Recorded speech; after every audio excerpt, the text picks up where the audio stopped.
అవతి, అలాగే సత్యం, ప్రభాతి వాళ్ళ అత్తయ్య, బాలు, మీనా అందరూ కలిసి గుడికి వెళ్తారు. గుడిలో శుభలేఖ భగవంతుడి పాదాల దగ్గర పెట్టి పూజ చేయించాలని చెప్పేసి వెళ్తారు. వెళ్తే అక్కడ బాలుకి మనోజ్కి పెళ్ళి కుదిరిందని, అలాగనే పెళ్లి శుభలేఖలు తెప్పించారని తెలుస్తుంది. ఏంటి మనోజ్కి పెళ్ళి, వాడు నాకు ఇవ్వాల్సిన డబ్బులు ఇవ్వకుండా పెళ్లి చేసుకుంటే వాడు డబ్బులు ఇవ్వడు, ఇప్పటికే ఉద్యోగం సద్యోగం లేకుండా తిరుగుతున్నాడని బాలు తిరగబడతాడు.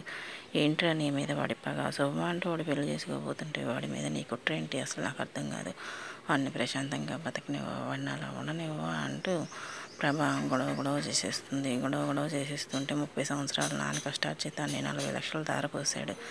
అయినా సరే వాడికి లెక్కలేదు. ఇప్పుడు ఉద్యోగం లేకుండా సద్యోగం లేకుండా పెళ్లి చేసుకుని వాడు పిల్లల్ని తీసుకొని తింకెళ్తే అప్పెవడు తీరుస్తాడు అని చెప్పేసి ఎదురు తిరుగుతాడు బాలు. అయినా కానీ నువ్వు ఇట్లా చేస్తావన్న సంగతి తెలిసే నిన్ను ఊరికి పంపించేసి నీకు తెలియకుండా నువ్వు వచ్చేసరికి వాడికి పెళ్లి చేసేద్దాం అనుకున్నావు. అయినా ఇక్కడ నువ్వు మళ్ళీ ఇట్లా తిరగబడతావు అనుకున్నాడితే అసలు వచ్చేదాన్నే కాదు, దేవుడి దగ్గర పాదాల దగ్గర ఈ శుభలేఖ పెట్టి పూజ చేపిస్తే మంచిదన్నారని ఇక్కడికి వచ్చాను అని చెప్పేసి అంటుంది. అంతలో బాలు వాళ్ళ ఆయన బాలు శుభం అంట పెళ్లి జరుగుతుంటే ఈ డబ్బులు కూడా వింటా, నీకేంటి డబ్బు పిచ్చేసి పట్టింది అంటే, నాకు డబ్బు పిచ్చేసి పట్టిందంట వింటున్నానమ్మా, నువ్వు కూడా నాన్న కష్టాన్ని వాడు తీసిపోయి వృధా చేస్తే అది మీకు తప్పుగా కనపడట్లేదు, అడిగినందుకు నేను తప్పుగా కనపడుతున్నానా మీకు అంటూ అడుగుతాడు బాలు. అంటే నాన్న నీకు కూడా ఇష్టమైందనమాట, నాన్న నాతో చెప్పకుండా శుభలేఖలు వేయించి నాతో చెప్పకుండానే పెళ్లి తాంబూలాలు పుచ్చుకొని నాతో చెప్పకుండానే పెళ్లి డేట్ ఫిక్స్ చేసుకొని ఇవన్నీ నాతో చెప్పకుండానే పెళ్లి చేసేద్దామని శుభలేఖలు కొట్టించినా నాతో చెప్పలేదు, పెళ్లి ఫిక్స్ అయినా నాతో చెప్పలేదు, పెళ్లి పలానా రోజని నాతో చెప్పలేదు. ఇవన్నీ చెప్పకుండా మీకు మీరు నిర్ణయించుకున్నానంటే మీకు కూడా సంతోషమే అనమాట నాతో చెప్పకుండా చేసుకోవటం అంటంతో ఇక అది కాదురా బాలు అంటూ ఉండగానే ఇక బాలు అక్కడి నుంచి అయితే వెళ్ళిపోతాడు. ఏమండి అంటూ బాలుని పిలుస్తూ మీనా కూడా బాలు వెనకెడితే పరిగెడుతుంది. అది కాదండి, మీరు చెప్పే విధానం రైటే కానీ చెప్పే తీరు కరెక్ట్ కాదు, ఒకసారి ఆలోచించండి. పెళ్లి శుభమ అంటూ శుభలేఖ తీసుకొని వస్తే పెళ్లి శుభలేఖని అలా చించి ముక్కలు చేసి పడేయటం ఎంతవరకు కరెక్టు, అది తప్పండి. భగవంతుడు పాదాల దగ్గర పూజ చేయడానికి తీసుకొచ్చిన శుభలేఖని అలా చించటం కరెక్ట్ కాదండి. మీరు చెప్పే విధానం మార్చుకోండి, అప్పుడు సరిగా చెప్తే ఎవరైనా వింటారు అని చెప్పేసి అంటుంది మీనా. అలా కాదు, నా జీవితంలో అన్ని చేదు జ్ఞాపకాలే, పైపెచ్చు నేను వస్తే ఆ పెళ్ళి ఆగిపోతుందేమో అని వాళ్ళు తీసుకునే నిర్ణయానికి నేను అసలు ఏం చేయాలి, ఏమని సమాధానం చెప్పాలి, అసలు నాకు అర్థం కావట్లేదు. నేను కరెక్ట్ కాదంట, నా భావాలు కరెక్ట్వి కాదంట, వాళ్ళు ఏం మాట్లాడుతున్నారు అసలు వాళ్ళకి అర్థమవుతుందా, వింటున్నాను నీకన్నా అర్థమవుతుందా, అసలు ఎందుకు ఇట్లా జరుగుతుంది అని చెప్పేసి ఎవరన్నా ప్రశ్నిస్తున్నారా, నాకు చెప్పకుండా నా తమ్ముడు పెళ్లి చేస్తే అది వాళ్ళకి సంతోషం అంట అని చెప్పేసి ఇక బాలు అయితే మాత్రం బాగా కోపడతాడు మీనా మీద. సరే జరిగితే ఏదో జరిగిపోయింది, రాండి వెళ్దాము అని చెప్పేసి అంటుంది మీనా.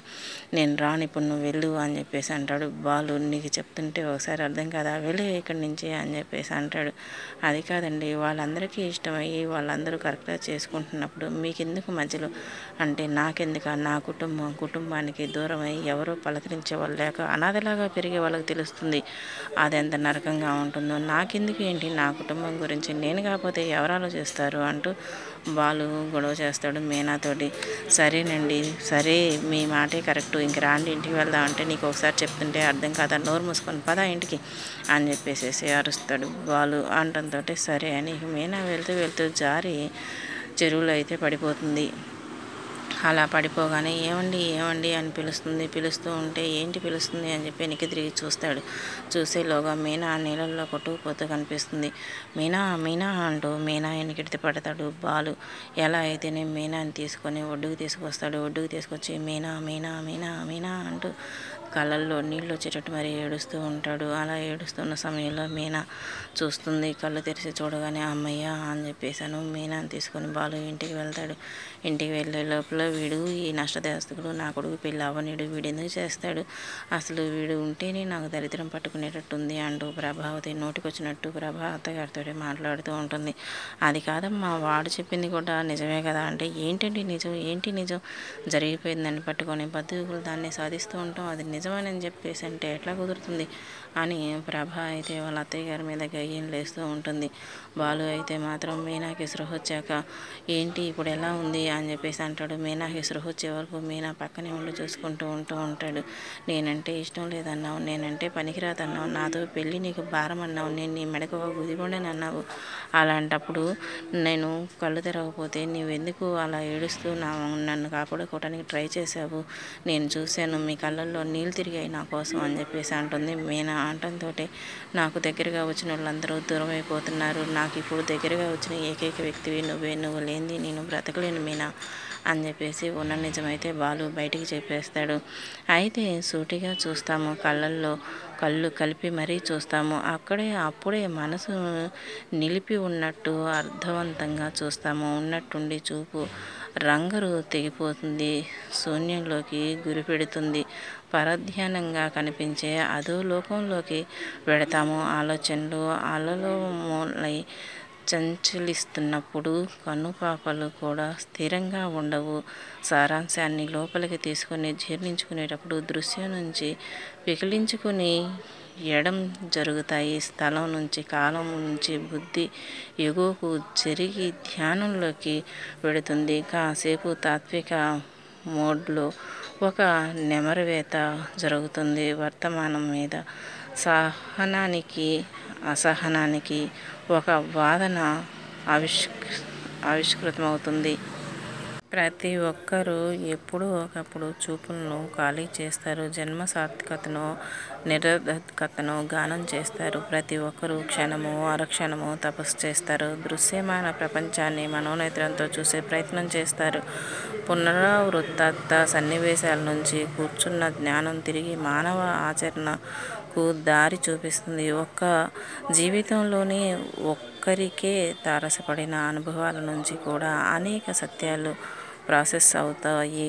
జీవితం అన్న మాట స్ఫురణకు వచ్చిందంటే కూడా అదొక వేదాంతమే. నిర్దిష్టత నుంచి నియమాలకు ప్రయాణిస్తే అదొక జ్ఞాన మార్గమే. ఒక కష్టమో, ఓ సంక్షోభమో, సంశయమో తరుముతున్నప్పుడు మనం ఆశ్రమం పొందటానికి ఏవో సత్యాలను, స్థితికో చలనానికో సమర్థనలని వెతుక్కుంటాం. ఆ నైతిక నరం బాధించి అర్జునుడు గిలగిల్లాడిపోయాడు. నిష్కర్మ గురించి, నిమిత్తమాత్రత గురించి చెప్పి భగవంతుడు అతన్ని ఓదార్చాడు. మనుషులకు కావలసింది వారు చేయవలసి వచ్చే పాపాల నుంచి, నేరాల నుంచి నైతిక విముక్తి.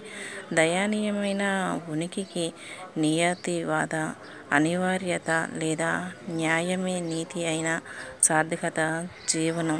పిచ్చి చూపులు చూసినప్పుడు, అర్ధరహితమైన మౌనంలోకి జారిపోయినప్పుడు మాత్రమే కాదు, మనిషి తాత్విక పూనకంలో ఉన్నాడని గమనించగలిగే వేళలు అనేకం ఉంటాయి. గడ్డం కింద చెయ్యి ఆనించి సత్యాన్వేషణ చేసే ధింకరు ఒక విశ్రాంత మేధావి కావచ్చు. కానీ అవిశ్రాంతమైన దైనందినతలో క్రియకు, చింతనకు వేరువేరు అలవరసలు ఉండవు. చూపులు ఏకకాలంలో శూన్యంలోకి, దృశ్యంలోకి గెంతులేస్తూ ఉంటాయి. మాటలలోకి అనువాదం కాలేని పరమ భౌతిక అస్తిత్వ వేదనలు గుండె చప్పుళ్ళలోనూ, నుదుటి చెమరింతలలోనూ వ్యక్తమవుతాయి.